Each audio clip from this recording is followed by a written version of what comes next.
Well, g'day, Dr. Rich. Great to have you on the show today, mate. Thanks for taking the time out. Oh, glad to be here, Pierre. Thank you very much for the opportunity. No, it's great. It's my pleasure, mate. So we'll just kick off. What is it that you do, and kind of what results do your clients get? How do you help people in business? Okay, great. I call myself an organizational troubleshooter, and I've been working with people and organizations pretty much for about 25 years now, helping them to understand how to be more efficient and effective so that their processes can be streamlined and they can get better results quicker. Okay. In that, I work pretty much helping people really to understand what I call incremental gains, where it's small successes over long periods of time achieves great goals, because there's no quantum leap to success. It's about a proven path, mastering the mundane, and just doing the same thing over and over and over, building a habit that makes people more successful than they ever thought possible. Yeah. Okay. Yeah, I like that whole concept. Yeah, just a little bit by little bit by little bit, rather than being inundated and overwhelmed. Well, and that's the thing. Most entrepreneurs, they want everything right away. And they have to realize if they're going to get into business, just like any regular business that's been in place for 5, 10, 15 years, it didn't happen overnight. Apple didn't happen overnight. Some of the largest companies in the world, it took them a long time to get where they're at. But what they've had is a steady vision that was able to pull them to their goals. Yeah. Okay. Now, could you just sort of go way back, like you say, because once you've been there 5, 10, 20 years, you've got all your systems in place, things just roll, you've got clients coming in, you don't even sort of think about it so much now. Can you go back to how you got started, and maybe some of the lessons that you learnt, early on that you sort of even use today, that some people might be able to sort of, with a pen and paper right now, could be taking takeaways from this? Well, great. I love the opportunity to share that. I started out after high school in the U.S. I went into the United States Navy for 4 years, but I ended up staying 23 years. I just had a great time in the Navy, and I traveled all around the world. And I learned really what I practice today with those incremental gains through the service by going at my career one step at a time, looking at the next promotion, making a career-long objective, and then working at little by little. While I was in the military, I also worked on my education, and I earned my PhD in applied management decision sciences. Again, it was a long travel. I was working full-time, going to school part-time for 15 years to get my education. So again, I was applying those same concepts. At the time, I didn't really know it, but looking back at it, I can see how my systematic training that the Navy gave me in the advanced electronics field really paid dividends and transferred over to my personal life. And so that's one of the things, if people are taking notes, is to really look at what some goals are and then create the strategies that go towards it. Once I left the military, I started working for the University of Phoenix as a part-time instructor, just teaching adults in the evenings. And over time, by teaching online, then I was offered a job, and I actually worked at the University of Phoenix, which is the largest university in the U.S., probably the whole world, because I got about 500,000 students now. And I was a dean of the business programs, their 2 doctorate degree programs. And while I still teach for them, I don't work for them full time anymore. I left them about 5 years ago and went back to the faculty ranks, but then started my own business, which I call Organizational Troubleshooter. And through that is where I work with clients, helping them to achieve their goals, more so just getting their goals put in place. And then, because with goals, I can't write anybody else's goals or objectives. They have to be able to do that. But I can help them with the format and the flow so they can get totally organized. Okay, so, and the good thing is too, like for you, I guess, you were in the university world, so you were an established expert, right? So it's not like you went into your own business and had to sort of build any credibility. People already knew you. So what kind of things could people do that you could see that they could do to gain that credibility and that trust early on when they don't have any? Well, I think everybody really does have credibility and some trust in their small circles. Mine at the time was really a small circle of educators and through an academic institution, but I looked at all the different people who I was collaborating with on a regular basis, the people who trusted me, the people who I trusted and respected. That's one of the things I found in success is that surround yourself with people that you trust and respect, because if you do that, then, of course, it's like building a new friendship. You don't have a best friend who you don't trust and respect. But if you trust and respect people, And those people are drawn towards you because you have your own vision. They will help you achieve your goal. So it doesn't matter whether somebody wants to start a network marketing business, become an author or a speaker or a coach. If they have the vision and the idea to do it, then that's part of the process, is to understand and literally write down who are the people to surround yourself with on a regular basis who can help you propel to your goals that much sooner.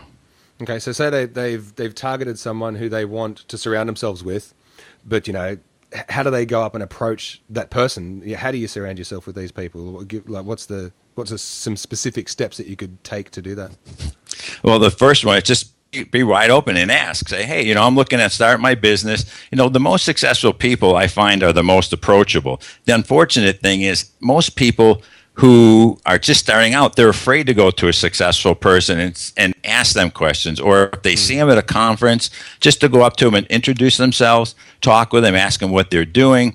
A lot of the most successful people, and that doesn't mean just at the top, but even in your local neighborhoods, in a career field, maybe a speaker, another coach, would normally give the opportunity for time. I'll give you an example. One of the things I do is, as I'm a public speaker and I travel around the world, I find other new coming speakers who are looking for a chance. As a matter of fact, that's one of the things I'm doing in Sydney on June 1st and 2nd. There are 4 people from Australia, and they want to do some sort of event to bring people into about helping them understand how to communicate better. So I partnered with them, and I'll be the keynote speaker, but the others are learning the industry by putting it all together. I'm helping, giving them some guidance. They're looking at doing the marketing, doing the sales, putting the thing together. And so this is going to be a huge success, but more so, it's going to be a huge success for those 4 people who have never done this before, and I'll help guide them, if you will. And there's a lot of people like me who would love that opportunity to work with new up-and-coming speakers, trainers, or coaches, or even in network marketing. Okay, so who are those 4 people? Are you able to mention them? I can imagine, there's Dr. Sabrina Pitt, there's Damien Fitzpatrick, there's Alicia, and Lisa Drew. And the 4 of them, they all live throughout Australia, predominantly in Sydney area. Mm-hmm. But I met them in January at an event that Bill Walsh from Power Team International did, because I work with him. And they were there for a 3-day weekend event. And through the conversations, they wanted to know about how to start a business. And I said, well, the first thing to do is pick a date, let's get an event going, and let's start setting it up. I mean, you really got to take that first step, that leap of faith, and say, no matter what, I will do this, and I'll be successful. And I'll be honest with you, it hasn't been easy. But, we're getting close to the time frame, a couple of weeks away. The tickets are selling. The room's starting to fill up. Everything's starting to come together now. And I can see the inspiration in their faces as every time somebody signs up and there's another sales, another person coming. And it's just a great opportunity right now. Yeah, okay. And so did you start out in that same way, like start out speaking publicly, or doing what you do? Or how did you get started with your actual business? What is your business that you're doing now? Well, the way I actually got started is through that education path, because for a number of years I was teaching students. And so I was able to perfect, if you will, the skill of teaching and facilitating. And after a number of years, I decided I wanted to get into more of the public speaking. So when I left the University of Phoenix full time and started my own business, I decided that training corporate entities, predominantly is what I started with, working in corporations, large corporations, going in and doing training for their employees, and consulting companies like Delta Airlines in the U.S. I've been in Egypt. I've been in Switzerland and Singapore and other places in the U.S. that I started out initially just doing corporate training and consulting. But then an opportunity came up to meet this guy, Bill Walsh from Power Team, and he's the CEO and founder of it. And he gave me an opportunity to go to Las Vegas and do a presentation where I was on the stage for the first time with people who are what I call A-leaguers. Brian Tracy, Robert Allen, Mark Victor Hansen, and Bill Walsh were all speaking. Wow. And Bill gave me the opportunity to speak right in between Robert Allen and Brian Tracy. That was your first gig? That was my first gig. And I'll tell you what, automatically propels you to the top when you're around not only industry icons, but people I've admired. Brian Tracy, I've read his books, listened to his videos. He's the master business consummate professional. And so and it's a funny story, I'll tell you a little bit. When I gave my presentation, he was in the back of the room, and I thought, oh my gosh, Brian Tracy is doodling while I'm speaking, right? and so afterwards, wow. I had to go up to him. I said, Brian, because he was very kind and generous in introducing himself and talking to me. I said, Brian, I just have to ask you, were you in the back of the room doodling? He went back over, got his notebook, and brought it over and showed me the notes that he took of what I was saying. And that is the reason why he is the business he has that business specialty about him. He's been in business so long. He's the top guy as far as I'm concerned. And it's because he takes copious notes. Not only for me, it was complimenting, of course, but every other speaker. He took notes and notes. So he's always learning. And that's something I learned from him at that moment, is never miss an opportunity to learn something. Yeah, because I've heard it said, I can't even remember who it is who said it, that basically everyone is your superior in some way. Just basically, right. Everyone's got something that they can offer. That it doesn't matter what station they have in life. And that's kind of an example of that. Brian Tracy taking your notes, man. That must have felt good. It did. It was much better than seeing him doodling. That's for sure. Huh? But that's the value of getting with the right people. In the case of just putting it out there that you're interested, and when I had the opportunity to talk with Bill Walsh, and he gave me the opportunity, and people will give others opportunity as long as they know that what they want to do is an honest attempt, and they're willing maybe to roll up the sleeves and go to work and learn along the way. Okay. Now, what are you working on at the moment? What's your biggest project that's taken most of your attention? Well, the biggest thing is something that's come to fruition. It's been a 2-year process of writing a book about leadership. What I've done for 2 years in all my workshops and the people I've talked to, I've asked everybody this question: who in your life have you known personally, and that person's known you, has been a leader to you? Maybe it was a grandparent or a business coach, or it was a high school teacher. Maybe it was your sister or a parent. But after asking thousands of people that question, I then asked them, what are 3 attributes of that person or characteristic that makes that person stick out amongst everybody else in the world that you could have chosen? Mm-hmm. So, for example, who might you pick? Personally, I'd probably just an early example would be my dad. Okay. As a kid, taking him around to football games and really putting us first in those situations. Giving up whole weekends and weeks and months and years at a time. Like that for me, that was a good example of how to be a dad. Okay, and so him putting your needs before his own is a characteristic or an attribute. And if I asked you for 2 others, I'm sure you could find 2 others without any problem. Mm-hmm. So talking to thousands of people and getting those attributes, what I did is I saved them all. And then I put them all together and found out which were the most common out of all of them. So, like, for example, most people indicated that knowledgeable was one of the ones that were important, or they had high integrity, that they thought of themselves, other people before themselves. And so what I did is I took the top 10 characteristics and decided to make it a book called The Top 10 Leadership Characteristics of Everyday Leader Heroes. Because that's what these people are. They're leader heroes to you and me. They're not, the popular presidents and prime ministers and sports figures.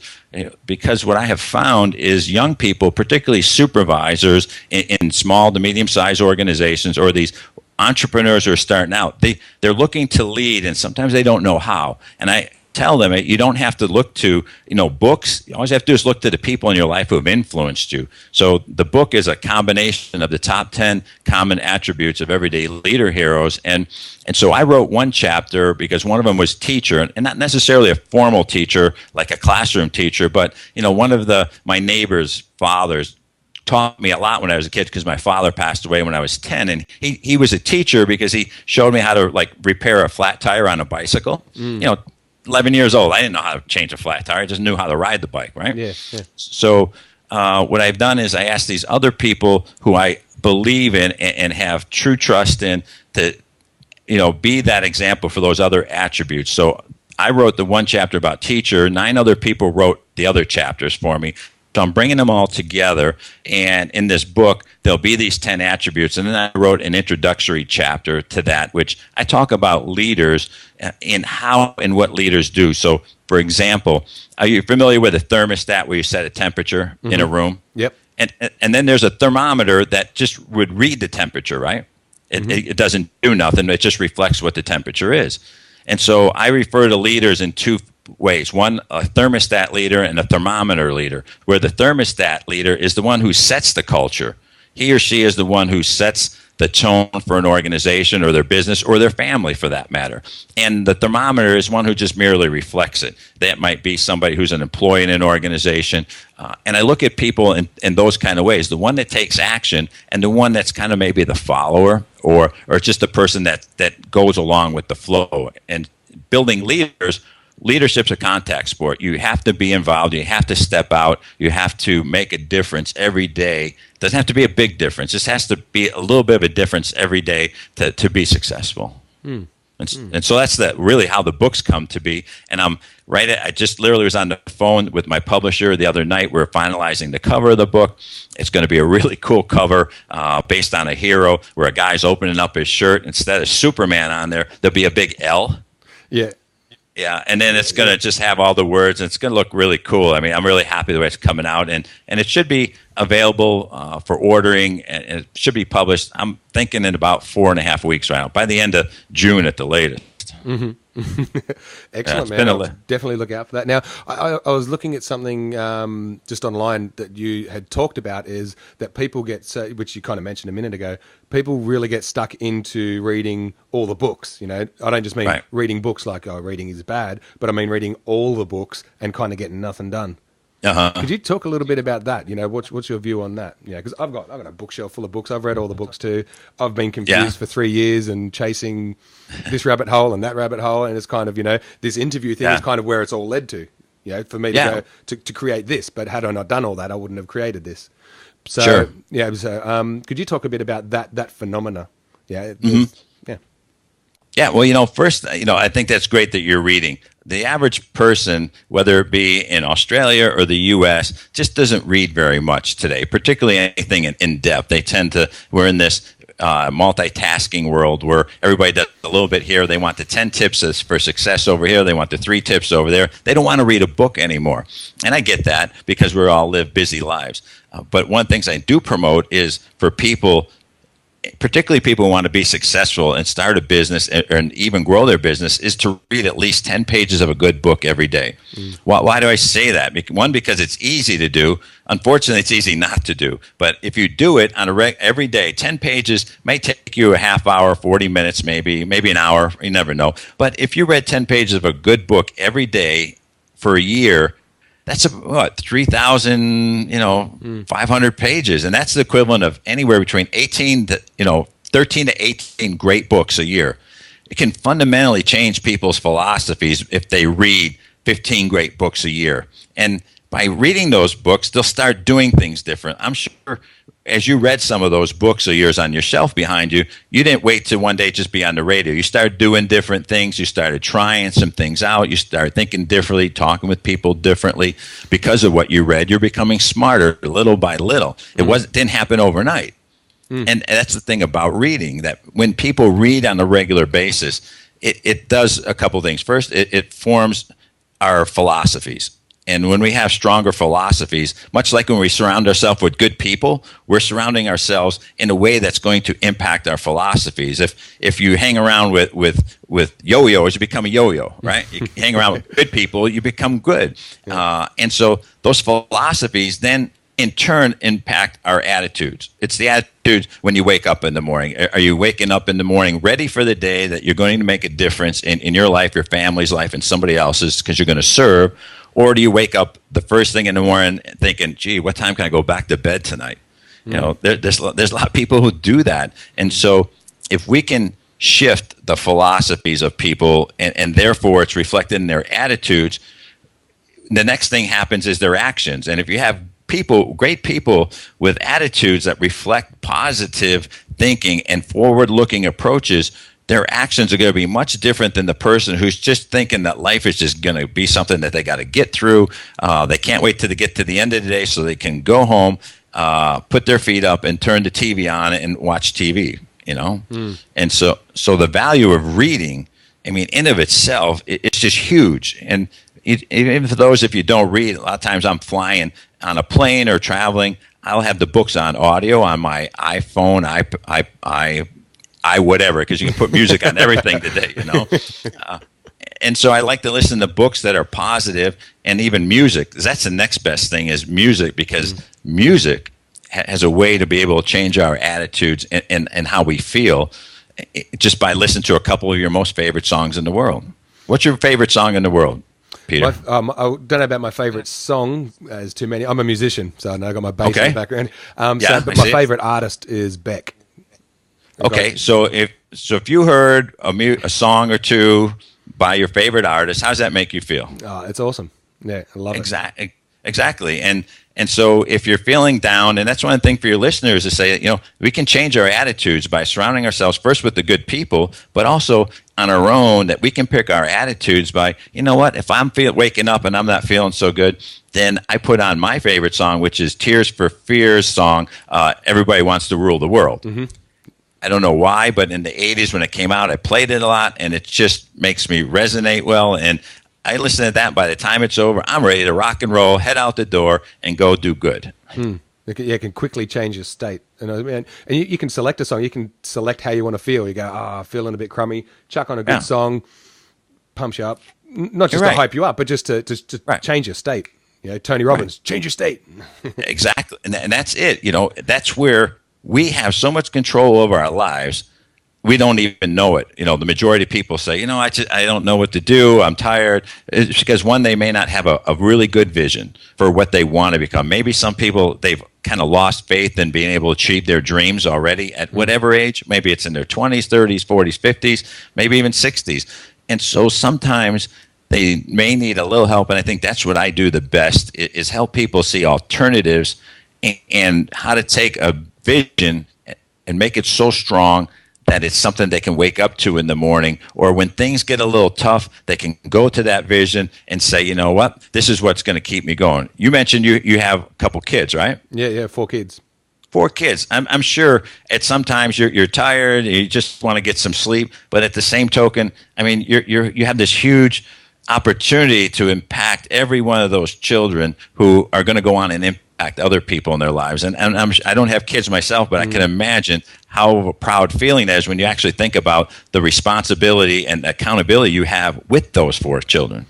Yeah, it's a big responsibility. And what I find is, because I'm so passionate about business and marketing and what I'm doing here, these interviews and that type of thing, is trying to strike that balance, between my passion for this and my passion for being a dad and all those other things, trying to squeeze everything into life.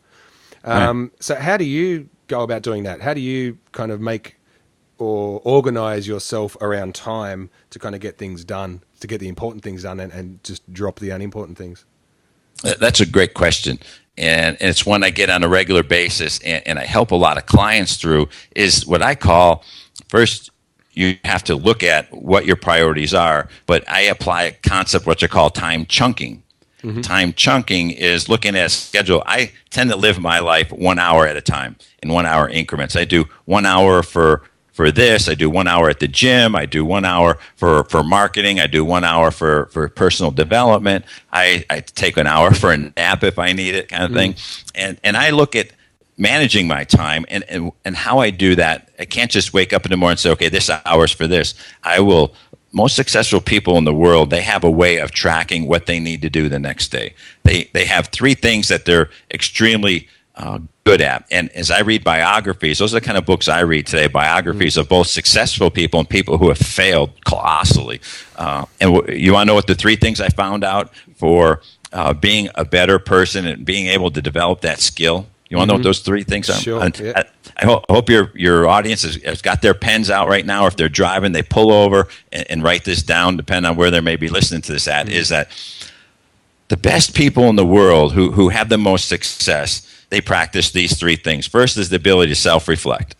They are able to look at what happened. Maybe it was yesterday or today, a situation, and reflect upon it. And from that reflection, and this is where a lot of people who keep diaries or journals find them so helpful, is because they're really writing this stuff down. They're reliving what happened, and from that self-reflecting upon it, then they make a self-assessment.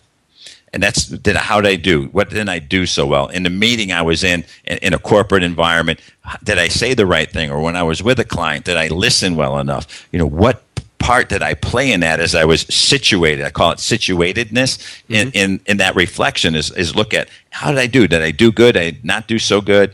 And so therefore you're assessing yourself or your company for that matter, depending on what it is.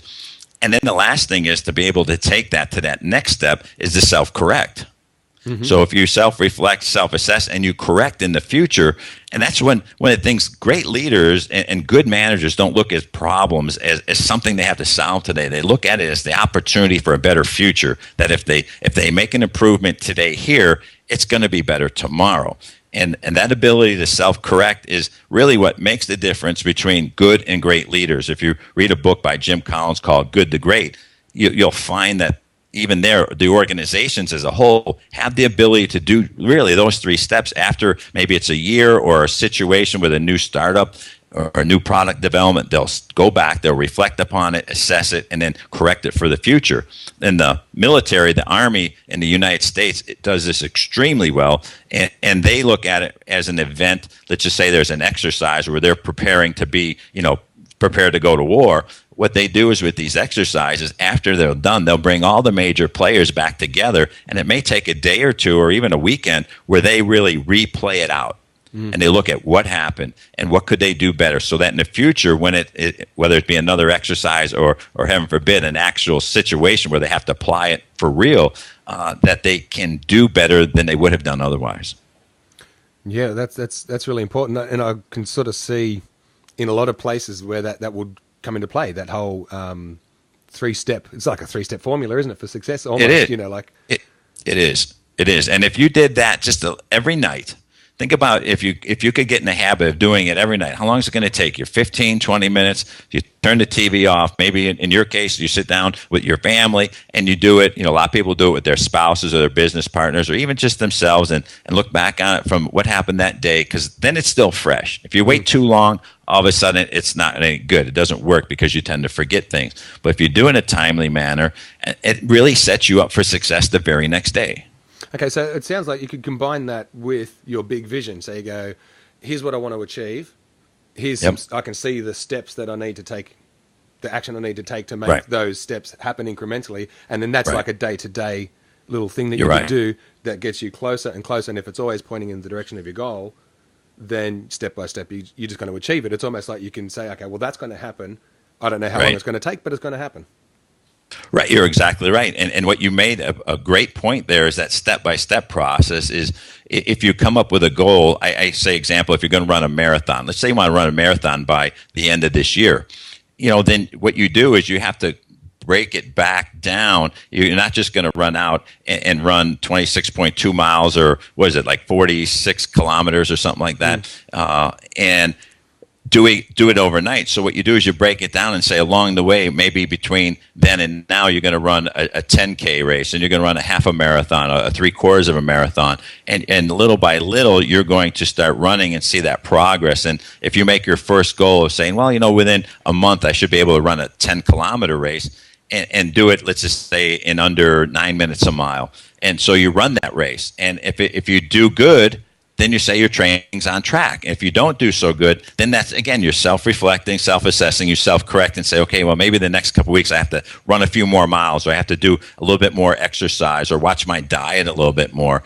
And there you're self-correcting, and then you're going to run another one and you'll see how you did then. And so that by the time you run a marathon in 6 months, it's not like it happened overnight. It's that you had these little successes, and those little successes, every one of them is worth a pat on the back, a little celebration, and then let that propel you to the next thing. And that's why these incremental gains are so important, because every time you have accomplishment, you see your goal being accomplished sooner and better, and you have that chance to celebrate a little bit and say, wow, this is great. Yeah.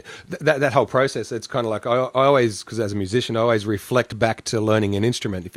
The day I picked up a guitar, that I wanted to rock the world, play in a band and do all this stuff, but I picked it up and my fingers didn't work. It just didn't happen for you. No one could just pick up an instrument and suddenly play, like Jimmy Page from Led Zeppelin or something like that. Yeah. But they're all the songs I wanted to learn. So I had to learn all the little licks, the scales, and my teacher would say, "What do you want to learn?" And he'd introduce me to new music and say, learn this because he knew you're going to have to learn these 10 things out of this one song that are going to be in 50,000 other songs that you're going to learn over the time. But I wasn't realizing they were key lessons at the time. Yeah, I can relate to that because I used to play bass guitar when I was younger. I wish I would have followed through on it. I never did, but it was the same thing. There was this method to the madness when somebody's teaching you, and that's the power of a good coach or a mentor or surrounding yourself by people who are already doing what you want to do, is they're going to teach you those things. Like you said, you were taught those several different chords perhaps that are in many different songs, and that way he was actually teaching you the method or the madness behind the method to say, you know what, this is how you're going to do it, because really what he was setting you up for was success later. Yeah, well, he knew that I'm going to end up using that stuff in so many different ways. But like, had he not introduced me to that, I'd be stuck on the dumb music that I was trying to learn that was just maybe whatever was popular at the time. He's gone, no, here's the good stuff. Yeah, I wish I would have had that guy. Maybe I'd still be playing. Yeah. He taught all my friends. He was a legend. He's a legend in our area on the guitar. That's beautiful. Now, and see, another thing too is when you learn from one area. So I'm a bass player now, but I started on guitar. But I also can play drums, and I can also. I wouldn't insult a piano player by saying I can play piano, but I can make some noise.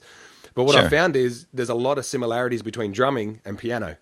The hand actions. Okay, that's So you can start to adapt a lesson from one area into another area.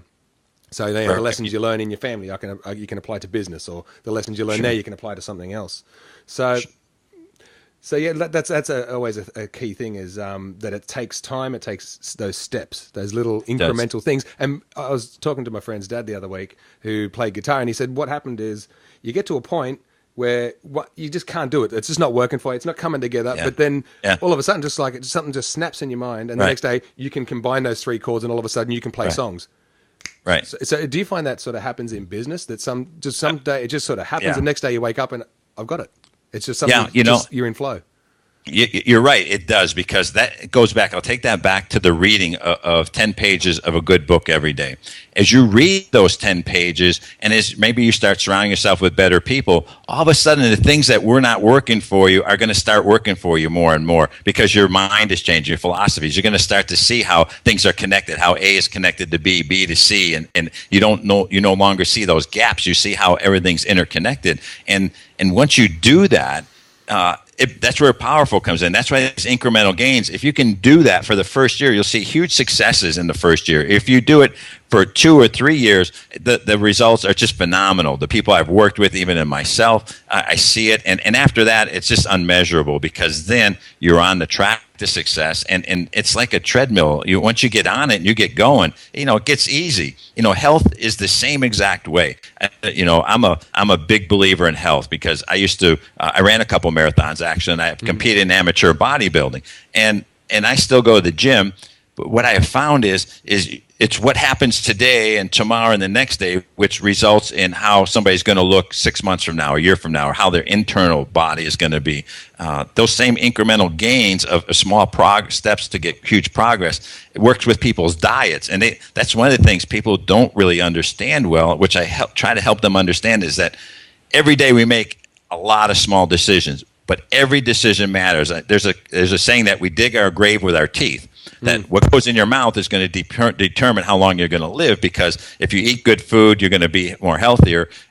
But people at the moment, at the point of decision, if I decide to eat a salad with a piece of chicken on it today, I'm not automatically going to be more healthy today or tomorrow as compared to if I ate a pizza today. But if you make that same decision over and over and over, like compound interest, over a number of years, by me eating the better meals, the better food for me, I'm going to have a healthier life than I will otherwise. Where if I'm eating the pizza and the cheeseburgers on a regular basis, I may be prone to gaining weight, maybe diabetes, cholesterol problems, and that's the thing of business owners. And if you break all these things down we've been talking about, whether it be reading a book, whether it be exercising, whether it be these incremental gains, it's all about making decisions at the point when they're there, because success is not determined later. It's determined by the point of the decision. And that decision today, there may be 300 decisions I have to make today, but I've been able to train myself to say, very quickly now, is this a decision that takes me to my goal or is it not? When you were kind enough to offer me this opportunity to come on your show here today, I had to decide, is this time going to help me take me to my goals, or is it going to take me away from my goals? And it's no doubt it will take me to my goals, because one of my goals is to reach out and train and educate 1 million people by the year 2020. So and this was an easy decision to make, but even when I had for lunch, I could have had a heavy laden fat meal, but I had a salad with chicken on it, because I know I'm going to feel better. And I think if I would have had a big cheeseburger and fries, I'd have been sitting in my chair here just kind of laid back. Hey, Pete, what's going on? Yeah. And went to serve me or you and your audience well. That's a good point. So let's see, moving on. What do you got coming down the pipeline that we should be looking out for? So you mentioned you got your events coming up in June. You're coming to Australia and teaming up with. Are you teaming up with Bill Walsh, or are you doing some stuff with him, you were saying? I will be doing some things with him, but the first thing is, I actually land in Sydney on next week, the 24th of May, and I'll be there till the 9th of June. And on June 1st and 2nd, I'm doing that event with Sabrina and the others that we talked about. It's called Innovative Communications. It's a Friday evening workshop, all day Saturday. It's going to be a great opportunity where the five of us, five experts in communications, are going to share with our audience how to communicate better, how to be more effective in the dialogues, both with ourselves and then with others. Friday evening, I'm going to go through a couple of exercises that really gets into how we communicate with ourselves, that we have to be able to communicate with ourselves in a way that we respond to, much like we have to communicate with other people in a way that they're going to respond to.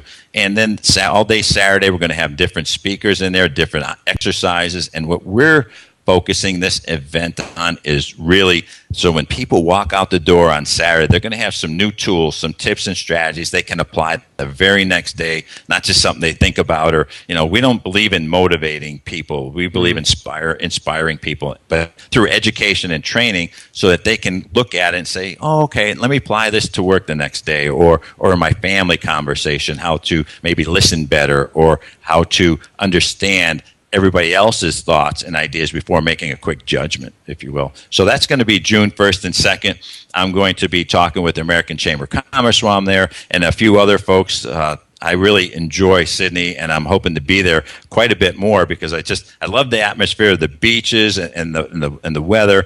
And it's just you got a great place to live and great people. I just enjoyed my first visit there.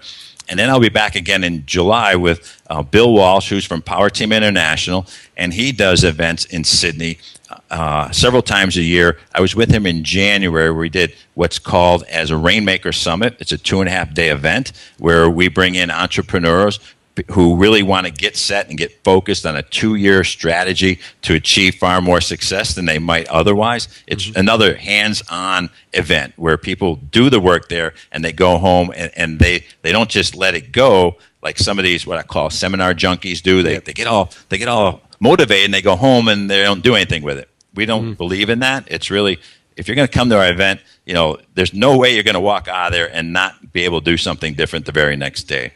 And so I'll be back in July with him for that. And then he does a 5-day speaker camp where he takes speakers, public speakers, who really want to know the craft and the skill of speaking from a platform, doing the training and educating, and perhaps then making available their products and service to other people.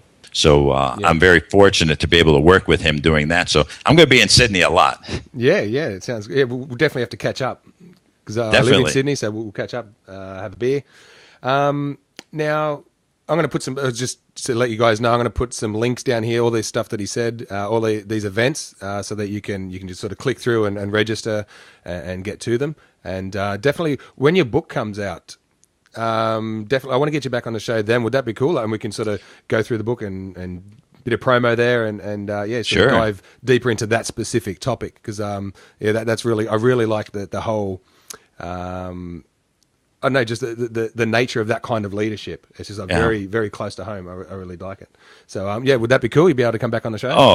Oh, you bet. Anytime. I mean, I would love the opportunity to be able to share information with you and your listeners. At our event on June 1st and 2nd, I'm actually giving away 50 copies of my first book called The Laws of Communication, the intersection where leadership meets employees, giving that away free for the first 50 applicants who signed up for our event. Okay. So if by the time this comes out, the 50 aren't already gone, click on that link and hopefully you can get that book. That's right. Or contact me. I'll figure out a way for them to get it. Of course, you can always get it on Amazon.com and any bookstore too. Well, what I'll do, I'll actually put the Amazon link down below. I might even have a picture of it there if I can get the little caption to come up on my site. So if you're interested in that book, you can just click on that and go through. Oh, there it is. There it is. Laws of Communication. All right, so that's what it's going to look like. So look out for that in the show notes. Well, Dr. Rich, it's been awesome having you on the show, mate. You've uncovered a whole bunch of insights that I think the listeners will get a lot of value out of. I got a lot of value out of it. Good. I'm going to listen through this and take my notes later. And there you go. Yeah. So guys, go make sure you write down these notes and apply them. I think that's the most important thing is the application. This is useless. This information is absolutely useless unless you apply it. Yeah. And I'm going to give you a quiz, Peter, when I see you. So we'll see what you remembered, huh? Yeah. Give me a quiz on the book, to make sure I actually read the thing. No, That's I right. Definitely will. I love tests. I love passing tests. Good. All right, Dr. Rich, you make it a great day, and we'll talk again soon. Thank you very much. And to your listeners, I hope it was helpful to them, and I very appreciate the opportunity to be here, Peter. Thank you. Yeah, you're welcome, mate. See you later. Bye.